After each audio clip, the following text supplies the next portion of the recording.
مرزا صاحب جیسے ویڈیو سے بچنے کا کوئی راستہ نہیں۔ ابھی جو شخص اندر گیا میں نے گھر کے باہر دیکھا ہے۔ 50 پیسے کرنا چاہتا گولی مار دو مجھے۔ کیسا اشتہار؟ میرے بیٹی کی لاش دے دیں۔ ہیلو فرینڈ، ودیمہ کی ماں کی امیدوں کا مرکز سالار تھا، کیونکہ انہیں یقین تھا کہ سالار ودیمہ کو ڈھونڈ لے گا، لیکن جب سالار کی طرف سے بھی انہیں مایوسی کی خبر ملتی ہے تو وہ امید کا دامن چھوڑ بیٹھتی ہیں کہ شاید اب وہ ودیمہ کو کبھی نہیں دیکھ پائیں گی، اس لیے وہ اس غم کو سہ نہیں پاتی اور بے ہوش ہو جاتی ہیں۔ تو ظفر صاحب کے ہاتھ پاؤں پھول جاتے ہیں۔ وہ خود بھی ودیمہ کے لیے بہت پریشان تھے اور امطل کو جھوٹی تسلیاں دیتے دیتے تھک چکے تھے، لیکن وہ بھی کیا کرتے۔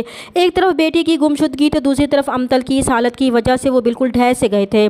تبھی سالار بھی امطل کا سن کر ہاسپٹل جاتا ہے اور انہیں یقین دلانے کی کوشش کرتا ہے کہ وہ اس پر بھروسہ کریں اور اس طرح مایوس نہ ہوں۔ اسے یقین ہے کہ ودیمہ انہیں بہت جلد مل جائے گی، لیکن ودیمہ کی ماں سالار سے کہے گی کہ وہ اسے اب جھوٹی تسلیاں نہ دے، اس لیے بس اب ان کی صرف ایک ہی خواہش باقی رہ گئی ہے کہ وہ ایک اشتہار دینا چاہتی ہیں۔ تو سالار پوچھے گا کہ وہ کیسا اشتہار دینا چاہتی ہیں، تو ودیمہ کی ماں بہت کرب سے روتے ہوئے کہے گی کہ وہ صرف اشتہار میں یہ کہنا چاہتی ہیں کہ خدا کے واسطے ان کی بیٹی ودیمہ کی لاش انہیں دے دیں تاکہ وہ اس کی تدفین کر سکے اور ان کی روح کو بھی سکون مل سکے۔ تو امطل کی یہ مایوسی والی باتیں سن کر سالار ان سے کہے گا کہ وہ یہ کیسی باتیں کر رہی ہیں کہ جب اس کا دل نہیں مانتا کہ ودیمہ مر چکی ہے تو پھر وہ تو ایک ماں ہے، تو پھر انہیں کیوں ایسا لگ رہا ہے کہ ودیمہ زندہ نہیں ہے؟ اسے تو آج بھی یہی لگتا ہے کہ ودیمہ زندہ ہے، اس لیے وہ بھی ایسی باتیں نہ کریں۔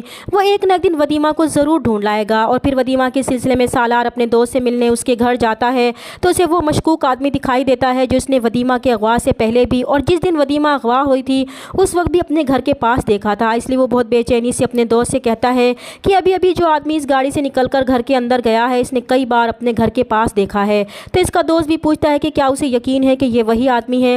تب سالار کہتا ہے کہ یقین تو نہیں ہے، لیکن پھر بھی وہ اس چانس کو مس نہیں کرنا چاہتا کیونکہ یہ ماجد بھائی کا بندہ بھی ہو سکتا ہے، اس لیے وہ اس کا پیچھا ضرور کرے گا۔ ہو سکتا ہے کہ ودیمہ کا کوئی سراغ مل جائے، پھر وہ دونوں اس شخص کی طاق میں بیٹھ جائیں گے تاکہ اس کا پیچھا کر کے اس کے بارے میں معلومات حاصل کر سکیں۔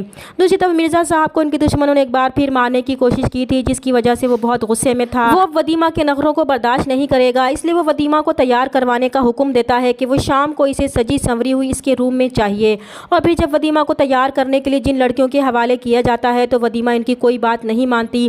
تبھی ان میں سے ایک لڑکی اسے مشورہ دے گی کہ وہ خوش قسمت ہے کہ مرزا صاحب نے ابھی تک اسے کچھ نہیں کہا، لگتا ہے وہ انہیں پسند آ گئی ہے تبھی وہ اتنی نرمی اختیار کر رہے ہیں، ورنہ وہ نہیں جانتی کہ مرزا جیسے لوگ دن میں تو فرشتہ صرف انسان ہوتے ہیں مگر رات ہوتے ہی یہ بھیڑیے بن جاتے ہیں اور سب کو اپنے شکنجے میں جکڑ لیتے ہیں۔ لیکن ودیمہ بھی اب فیصلہ کر چکی ہے کہ وہ کسی بھی صورت میں مرزا کی بات نہیں مانے گی، بھلے ہی وہ اسے مار ڈالے، اسے کوئی پرواہ نہیں، لیکن وہ سالار کو چھوڑ کر مرزا سے تو شادی کبھی بھی نہیں کرے گی۔ جب رات کو ودیمہ کو تیار کر کے مرزا صاحب کے کمرے میں بھیجا جاتا ہے تو ودیمہ کے دل میں بھی اب مرزا کا کوئی خوف نہیں ہوتا۔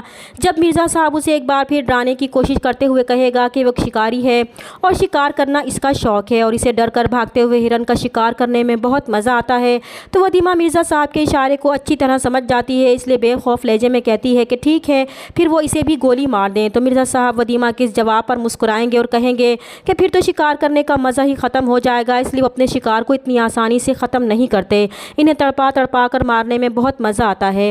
چینل پر نئے ہیں تو پلیز چینل کو سبسکرائب کر دیں۔ ملتے ہیں نیکسٹ ویڈیو میں، تب تک کے لیے اللہ حافظ۔